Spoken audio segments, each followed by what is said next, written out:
Tired of endlessly scrolling through a sea of bookmarks just to find that one website you saved?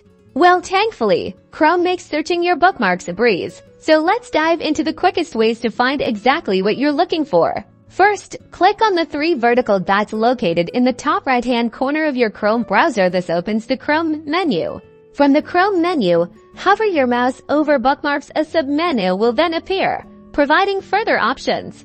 In the Bookmarks submenu, click on Bookmark Manager. This opens a new tab solely dedicated to managing your bookmarks. In the Bookmark Manager, look for the search bar at the top of the page. This is your express lane to finding any bookmark. Simply type in keywords related to the bookmark you're looking for, like the website name, part of the title, or a related topic, and Chrome will instantly filter your bookmarks to show matching results. Here's a pro tip: you can skip the menu navigation altogether. Press Ctrl-Shift-O on Windows or Command-Shift-O on a Mac to instantly open the Bookmark Manager. And that's it. With these simple tricks, you can say goodbye to endless scrolling and hello to quickly finding any bookmark you need.